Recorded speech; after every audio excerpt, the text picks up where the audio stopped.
آپ بالکل ٹھیک سمجھے، اس بدبخت کا نام شداد تھا۔ شداد کے بارے میں کہا جاتا ہے کہ اس نے ایک جنت بنائی تھی جو بہت بڑی تھی اور اس کی تعمیر میں کئی سال لگے تھے، لیکن شداد کو یہ جنت دیکھنی بھی نصیب نہیں ہوئی۔ تاریخ کی کتابوں میں شداد کا واقعہ تواتر کے ساتھ بیان کیا گیا ہے۔ شداد کے بارے میں مشہور ہے کہ وہ قوم عاد کا بادشاہ تھا۔ اسی قوم کی طرف حضرت ہود علیہ السلام کو بھیجا گیا تھا۔ اللہ تعالیٰ نے اس قوم کو غیر معمولی قد و قامت اور قوت عطا فرمائی تھی۔ ان میں ہر شخص کا قد کم از کم 12 گز کا ہوتا تھا۔ طاقت کا یہ حال تھا کہ بڑے سے بڑا پتھر جس کو کئی آدمی مل کر بھی نہ اٹھا سکیں، ان کا ایک آدمی ایک ہاتھ سے اٹھا کر پھینک دیتا تھا۔ یہ لوگ طاقت و قوت کے بل بوتے پر پورے یمن پر قابض ہو گئے تھے۔ 2 بادشاہ خاص طور پر ان میں بہت جاہ و جلال والد ہوئے۔ وہ دونوں بھائی تھے، ایک کا نام شدید تھا جو بڑا تھا، دوسرے کا نام شداد تھا جو اس کے بعد تخت نشین ہوا۔ یہ دونوں وسیع علاقے پر قابض ہو گئے اور بے شمار لشکر و خزانے انہوں نے جمع کر لیے تھے۔ شداد نے اپنے بھائی شدید کے بعد سلطنت کی رونق و کمال کو عروج تک پہنچایا۔ دنیا کے کئی بادشاہ اس کے باج گزار تھے۔ اس دور میں کسی بادشاہ میں اتنی جرأت و طاقت نہیں تھی کہ اس کا مقابلہ کر سکے۔ اس تسلط اور غلبہ نے اس کو اتنا مغرور و متکبر کر دیا کہ اس نے خدائی کا دعویٰ کر دیا۔ اس وقت کے علماء و مصلحین نے جو سابقہ انبیاء کے علوم کے وارث تھے اسے سمجھایا اور اللہ کے عذاب سے ڈرایا، تو وہ کہنے لگا جو حکومت و دولت اور عزت اس کو اب حاصل ہے، اس سے زیادہ اللہ تعالیٰ کی عبادت کرنے سے کیا حاصل ہوگا؟ جو کوئی کسی کی خدمت و اطاعت کرتا ہے یا تو عزت و منصبت کی ترقی کے لیے کرتا ہے یا دولت کے لیے کرتا ہے، مجھے تو یہ سب کچھ حاصل ہے، مجھے کیا ضرورت ہے کہ میں کسی کی عبادت کروں؟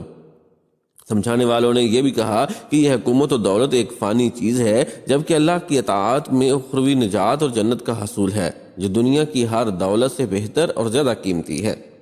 اس نے پوچھا یہ جنت کیسی ہے؟ اس کی تعریف اور خوبی بتاؤ۔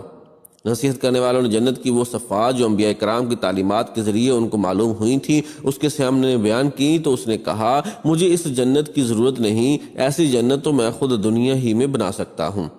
اس دن سے شداد کی مسلسل یہ کوشش رہی کہ وہ ایک ایسا شہر تعمیر کرائے جو ہر لحاظ سے جنت جیسا ہو۔ اس نے اپنے بھانجے خداق کو جو ایران کا حاکم تھا کہلا بھیجا کہ جتنا سونا چاندی تمہارے پاس جمع ہے وہ فوراً میرے پاس بھیج دو۔ دہاق نے ایسا ہی کیا۔ شداد نے پورے ملک میں اپنے کارندے روانہ کیے جو بہت بڑی مقدار میں سونا چاندی جمع کر کے لائے۔ شداد نے جنت بنانے کے لیے ملک شام میں ایک صحت افزا مقام کا انتخاب کیا اور ماہر معماروں کے ذریعے وہاں ایک مضبوط اور مستحکم فصیل تعمیر کرائی، جس کے اندر سونے اور چاندی کا محل تعمیر کروایا اور اس کی دیواروں کو قیمتی جواہر سے سجایا۔ اس نے شہر کے وسط میں ایک ایسی نہر بنوائی جس کے پانی میں سنگریزوں کی بجائے ہیرے جواہرات بہتے تھے۔ سونے کے ایسے درخت لگوائے جن کے خوشوں میں مشک و عنبر بھرا تھا، جب ہوا چلتی تو مشک و عنبر کی خوشبو پورے شہر میں پھیل جاتی۔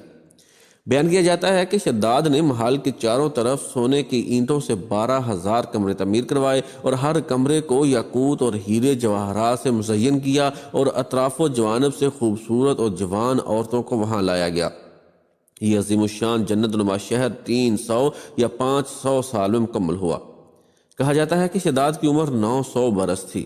جنت مکمل ہونے کے بعد شداد کو اس کی تکمیل کی اطلاع دی گئی۔ اطلاع ملتے ہی شداد بہت بڑا لشکر لے کر اپنی جنت کی جانب روانہ ہو گیا۔ ابھی شہر سے ایک منزل کے فاصلے پر تھا کہ اس نے ایک ہرن دیکھا جس کے پاؤں چاندی اور سینگ سونے کے تھے۔ ہرن کو دیکھ کر وہ لالچ میں آ گیا اور اسے پکڑنے کے لیے اس کے پیچھے اپنا گھوڑا لگا دیا۔ بھاگتے بھاگتے وہ اپنے لشکر سے جدا ہو گیا۔ اس نے شداد کو پکار کر کہا شداد، تو نے عالی شان محل تعمیر کر کے یہ سمجھ لیا ہے کہ اب تو موت کے پنجے سے بھی آزاد ہو چکا ہے۔ یہ سن کر شداد کا رواں رواں کانپنے لگا اور اس نے پوچھا تو کون ہے؟ اس نے جواب دیا میں ملک الموت ہوں۔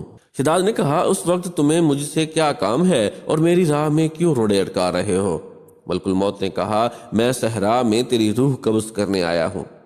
شداد نے کہا مجھے کم از کم اتنی مہلت دے دو کہ میں اپنی بنائی ہوئی جنت کو اپنی آنکھوں سے دیکھ لوں۔ ملک الموت نے اجازت نہ دی، چنانچہ شداد گھوڑے سے گرا اور مر گیا، اور اس کے لشکر نے ایک آسمانی چنگھار سنی تو پورے کا پورا لشکر آنے واحد میں ختم ہو گیا اور جنت جانے کی بجائے ملک عدم پہنچ گیا۔